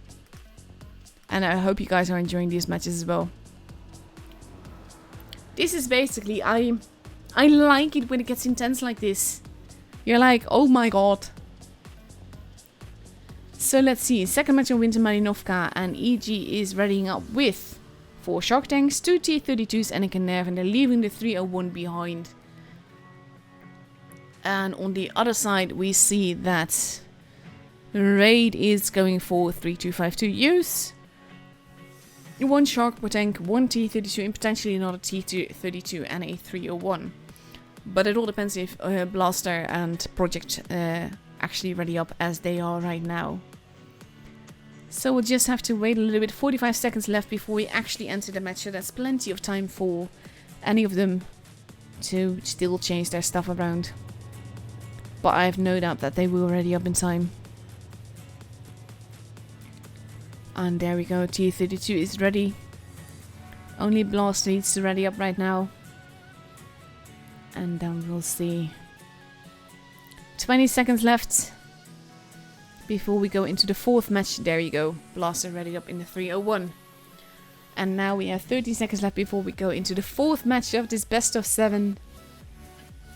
And things are turning around. I mean, yes, it's always great if you have a landslide victory, but it's so much more interesting if A, you get more games, and B, there is intense as the one that we just saw. So I'm actually quite happy with that. And here we go. 4th game. And let's see what it brings us. Dun dun dun dun.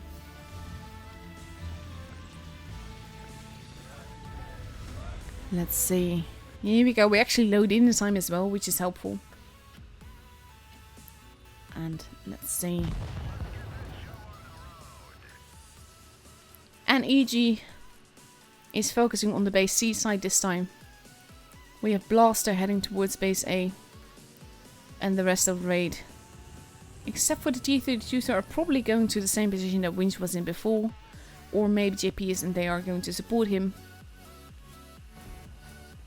Basically we see some lines of fire happening, but no damage is being done because they're shooting at places where there's no tanks. And I think at this point they are realizing where they must be. Winch moving into base C. Basically both teams will have a base at this stage. But Raid will have a slight point advantage, however slight it may be. And I wonder if anyone's going to try and grab base B as well. Because the 252Us are dugging quite nicely there. Winch taking a look. Shark, oof, already losing HP. Moving in. Taking as careful a route as they can. But oof, Winch losing more HP there and getting tracked. Carolade losing HP. They're losing a lot of HP just getting to the tanks that they want to destroy. They have to DPM, but they need to shoot the same target. They're not doing that either. And they're getting in each other's way. This is not the EG we know and love.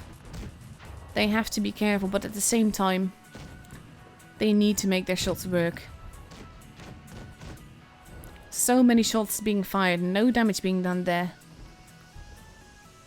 We have the T-32 arriving. The Sharks are going to be in trouble. Toby not looking too healthy. We have OG Project moving in now as well. The rest of Raid is arriving. And now EG is moving in. Winch losing more HP. There goes Toby. JP losing a lot of HP there. OG Project being shot repeatedly by the Carnarvon. It might just work mainly because Raid did not push into those E2s. Not in time. There goes JP. We have OG Project has been taken out. Chocolate not looking too healthy. Next in line to be slaughtered. There he goes. Playmaker next in line. There he goes. And it is 6 versus 3. Even though there's some low HP targets. There goes Blaster. There goes 6. Only the money dude is left. And basically this is EG's game. EG is revinding it. They're bringing it now. They're finding their ace game. And at least on this map, they're as dominant as Raid was on the first map. And that is beautiful to see. It's like I said, as a streamer, you want more matches. We're definitely getting that. And again, I underestimated what EG was doing. I think though, if Raid had actually pushed into the Shark tanks, it might have been very different. But I think they expected someone to be behind in the corner to help them. There wasn't though. No match point just yet. Basically anything can still happen, but it is going up very steadily. And like I said, I'm absolutely loving it. So we are moving on to Middleburg now. Let me just grab that real quick. Here you go. 3 bases, 1 in the hills, 2 in the city. Basically, the thing is that the hills have much better positioning, but you have the issue that you need to dominate 2 bases for a supremacy game, and 2 of those bases are in town. So that map is going to go away. We have 1 minute left before we go into the game. Raid is completely readied up with 3 252Us, 2 T32s, the 301 and 8 E2. And they're going to go up against 4 E2s, 2 T32s and a Caernarfon. We are seeing like very similar lineups every game. That's another reason why I much prefer the tier 10 tournaments, because once the 215B, the Foch and the T22 meta was gone, you see much more different lineups, and that makes the game a lot more interesting to see. 30 seconds left to go before we go into the 5th match of this best of 7. If you have been watching through the portal since the beginning, you should have all your rewards now.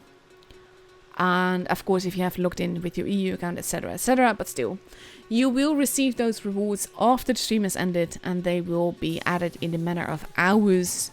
Could be instant, but can also take a few hours onto your account. So let's see. 2 seconds into the 5th match we go. So let's see what's going to happen now. Honestly, I'm loving it. Both these teams are so strong. And it's like the minimum amount of mistakes, and the other team just capitalizes on that. And that is basically what I love, because it makes the game interesting to watch. The fact that it's so close. That is basically one team making a slight mistake and the other team capitalizing on that makes all the difference. So now we have Blaster heading into town, and we see EG heading into the hills. But the rest of the raid is heading into the hills as well. There were some blind fire lines, I believe, but no one actually got damaged. Blaster is overlooking the town, probably wanted to make sure that no one is going to cap their bases in town. Bacon is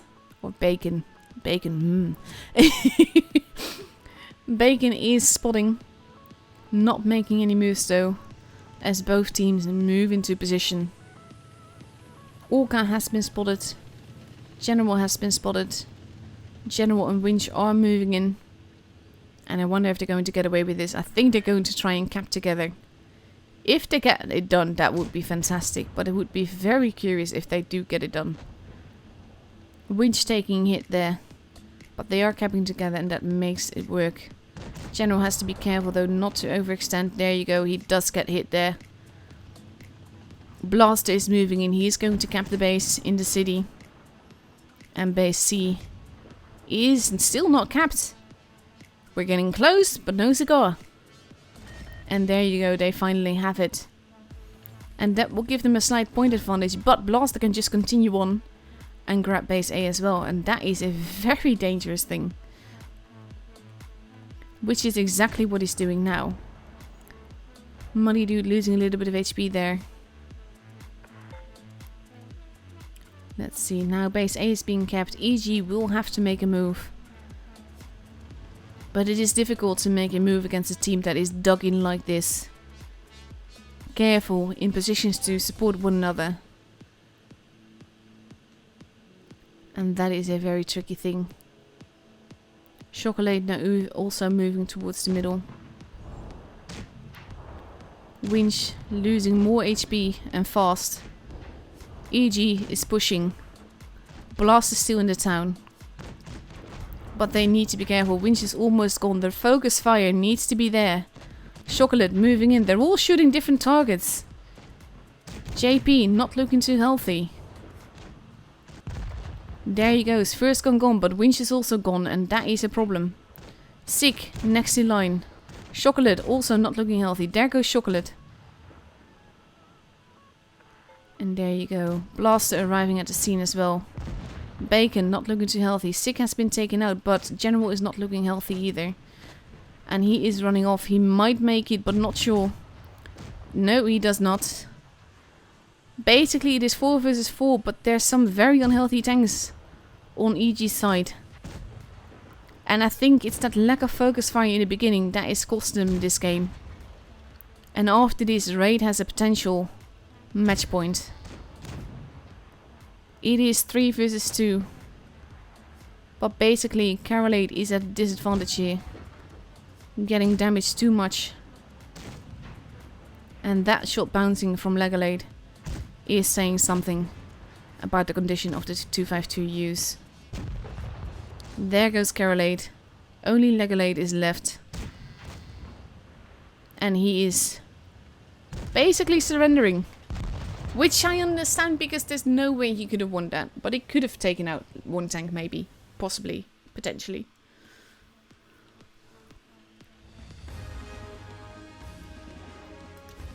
What a game. And this was, like I said, it's the lack of focus fire. Also the troll bounces Raid had. Raid was in good positions. But the fact that EG was not focusing on the same target. They were shooting too many different targets in the beginning of this, of their push. And that literally cost them the game. And now Raid has a potential match point. If they win the next match, then they are the grand champions of the summer season championship. And EG has to win 2 in a row in order to get that done. And in Raid, in the shape that it is now, that can prove to be difficult. So let's see, we are getting ready for the second match of Middelburg, the 6th match in this best of 7. And we see that neither team is completely ready, but there we go. EG has readied up in 4 Shark Tanks, 2 T-32s and a Canavan. Not much difference there. And they're going to go up against 3 252Us, 2 T-32s, a 301 and an E2. So that's basically, it's like I said, it's the go-to lineups for these teams. And I kind of wonder what lineup we would see if all the tanks were available to all the players. Because I think it might be very different there then. So let's see, 30 seconds left to go. Now everyone is ready. And we are ready as viewers and spectators to see this 6th match in this best of 7. And it's actually just, I love matches like this though. Because that was beautiful gameplay as well. Raid held so well. They basically absorbed the push. And here we go. Countdown clock has begun. And we are ready to go in. And let's see. Here we go.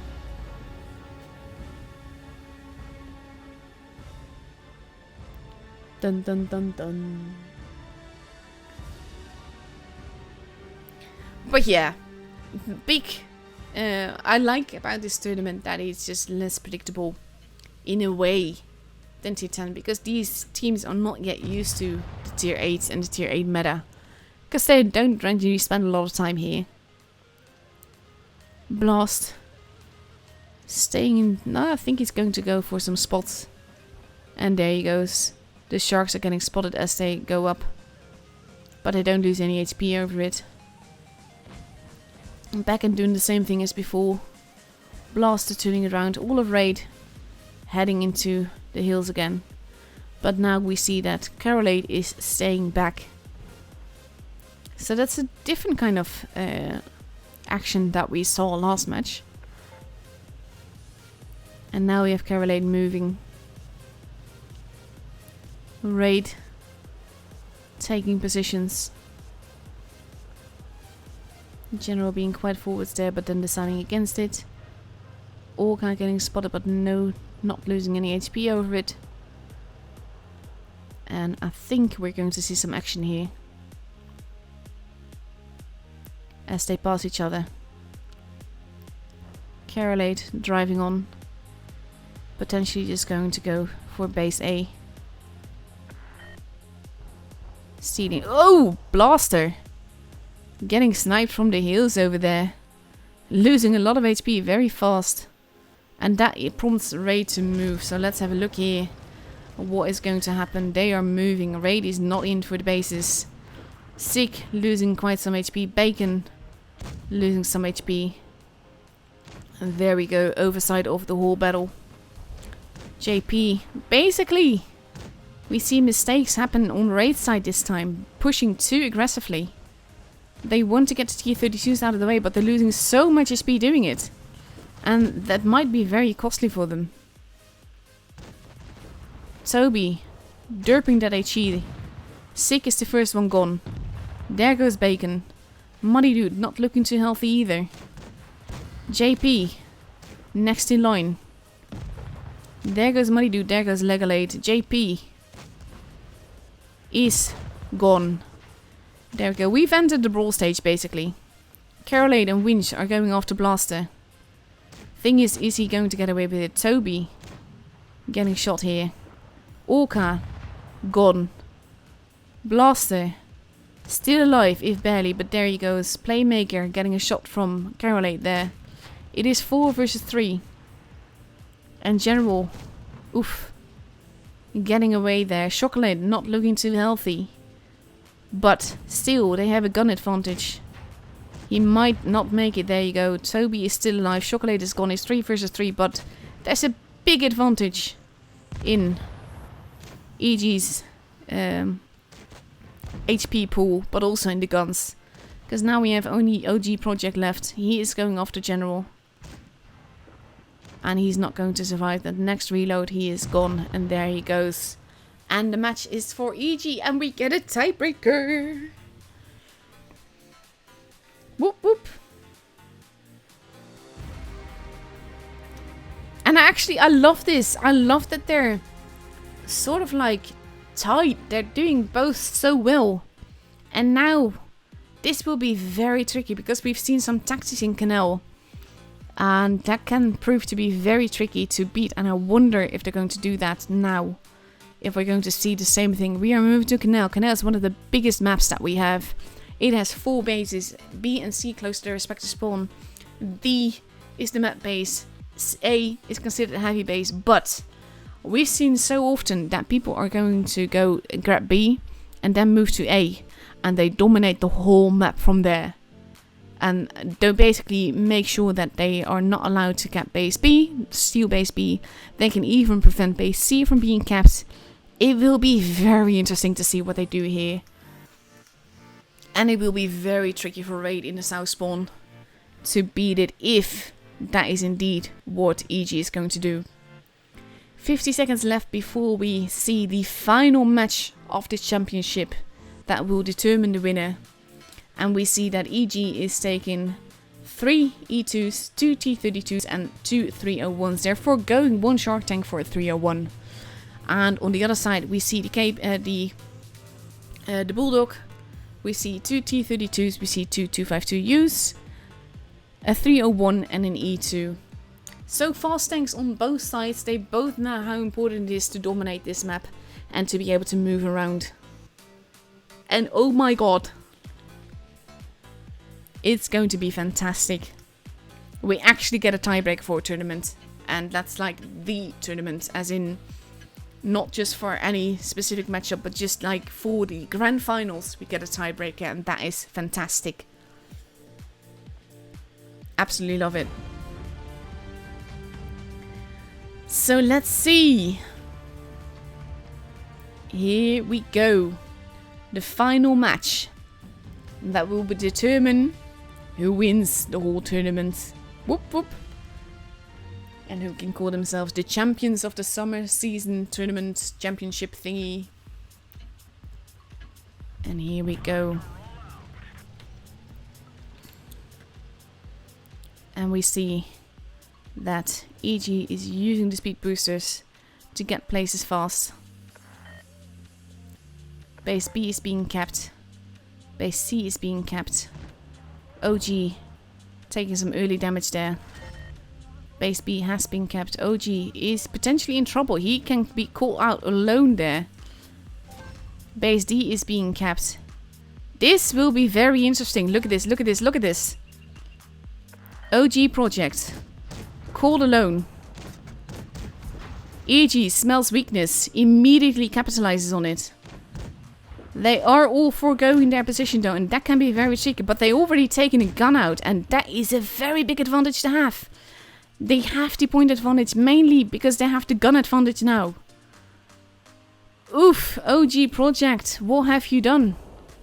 Legalade getting tracked there. Luckily for him, getting missed as well.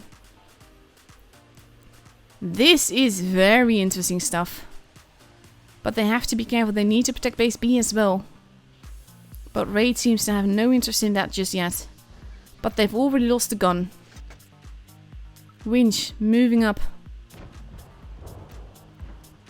Taking some damage there.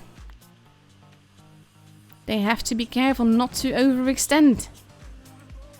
Don't get any weird ideas, e.g. just because you have the gun advantage now. They are attempting to get more of a point advantage by stealing base C. They might not get away with it, but that is fine. If they do not get the base... Oh my god, they're even taking the base. What is happening here? EG, so aggressive. So aggressive. They are pushing. JP is gone. Playmaker, next in line. Chocolate losing HP. He doesn't even care. They're just shooting. Raid has lost 2 tanks. Playmaker is gone. General is gone. EG not looking too healthy here. But there goes Money Dude. There goes Blaster. And now we only have these 2 left. Toby not looking too healthy. Sick. EG with this game. Basically, OG Project getting caught out in the open like that is basically cost the whole tournament. EG wins the Summer Season Championship. Amazing job. What a game. So fast, so quick. They smelled blood when they saw OG Project there, and they went from there and just murdered them all. Oh my god. Massive congratulations to EG for taking it home.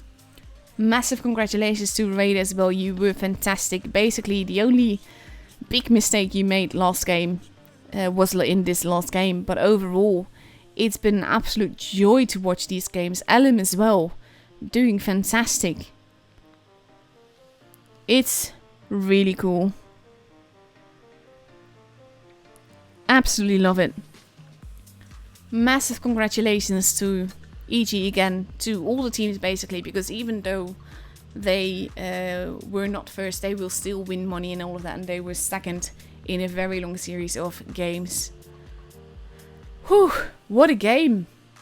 Wow.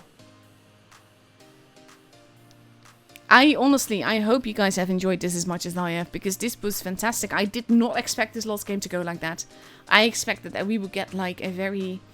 well, kind of stalemate gaming where just like one team would like be testing the defenses of the other team, and then at some point one team would have to push because they had the point and base disadvantage or whatever. I did not expect anything like this. But what a game. Fantastic. Now, you should definitely have all the rewards if you have been watching through the portal. Be sure to know that the rewards will be added to your account after the stream has ended, and it can take up to a few hours. So please be patient if you do not have your rewards instantly. Don't panic, it will still come. Absolutely amazing. What a game. So thank you all for watching. That is it for me tonight. I hope you guys enjoyed it. I definitely did. And I'll be seeing you guys next time. Not sure when I'll be back for this tournament. This was it. And like I said, I really hope you guys enjoyed it. So have a good night all. Stay safe, stay healthy, and all of that. Enjoy the game. Don't buy crates, etc, etc. Again, massive congratulations to EG. And thank you to all the teams that we saw tonight and that we saw the last couple of days, for the amazing and fun gameplay that we saw. Have a good night all, and I'll see you all later. Bye bye!